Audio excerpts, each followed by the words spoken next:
بسم اللہ الرحمن الرحیم الحمد للہ والصلاة والسلام علی رسول اللہ اشہد ان لا الہ الا اللہ وحدہ لا شریک لہ واشہد ان محمدا عبدہ ورسولہ صلی اللہ علیہ وسلم۔ سورۃ البقرہ کا 15واں رکوع ہم پڑھ رہے ہیں، جس میں 124 آیات ہم نے پڑھ لی ہیں، اور آج انشاءاللہ ہم 125 نمبر آیت کے ترجمے سے اور پھر اس کی تفسیر سے شروع کرتے ہیں۔ اعوذ باللہ من الشیطان الرجیم۔ وَإِذْ جَعَلْنَا الْبَيْتَ مَثَابَةً لِلنَّاسِ وَأَمْنًا وَاتَّخِذُوا مِن مَّقَامِ إِبْرَاهِيمَ مُصَلًّى۔ وَإِذْ اور جب، جعلنا ہم نے بنایا، البیت اس گھر کو، کیونکہ بیت اللہ کی بات ہو رہی ہے تو اس وجہ سے اس گھر کو، یہاں پہ الف لام جو ہے یہ اس گھر کی طرف لوٹ رہا ہے، تو ہم نے اس گھر کو بنایا مثابتاً، لوٹ کر آنے کی جگہ، یعنی جہاں لوگ بار بار آتے ہیں، ایک دفعہ گئے پھر دوبارہ گئے پھر دوبارہ گئے، پھر اس کو جو ہے نا وہ مثابتاً کہتے ہیں، تو لوٹ کر آنے کی جگہ۔ اور جب ہم نے بنایا اس گھر کو لوٹ کر آنے کی جگہ، للناسی لوگوں کے لیے، وامنا اور سراسر امن، اور ہم نے امن بنایا، لوٹ کر آنے کی جگہ بنایا اور امن بنایا۔ واتخذوا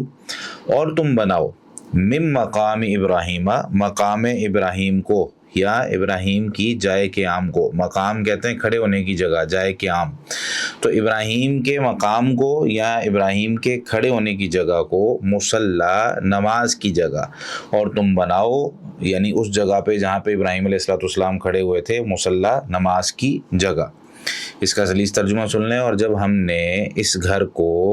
لوگوں کے لیے لوٹ کر آنے کی جگہ اور سراسر امن بنایا، اور تم ابراہیم کی جائے قیام کو نماز کی جگہ بناؤ۔ وَعَهِدْنَا إِلَىٰ إِبْرَاهِيمَ وَإِسْمَاعِيلَ أَن طَهِّرَا بَيْتِيَ لِلطَّائِفِينَ وَالْعَاكِفِينَ وَالرُّكَّعِ السُّجُودِ۔ وَعَهِدْنَا اور ہم نے تاکیدی حکم دیا، عہد لینا کسی سے یہ تاکیدی حکم ہوتا ہے کہ تم یہ لازمی کرو گے یا تم یہ نہیں کرو گے، تو اس کا معنی ہوتا ہے کہ ہم اس سے عہد لے رہے ہیں، اور ہم نے تاکیدی حکم دیا، الی ابراہیم ابراہیم کو، و اسماعیل اور اسماعیل کو، کس بات کا، ان کے،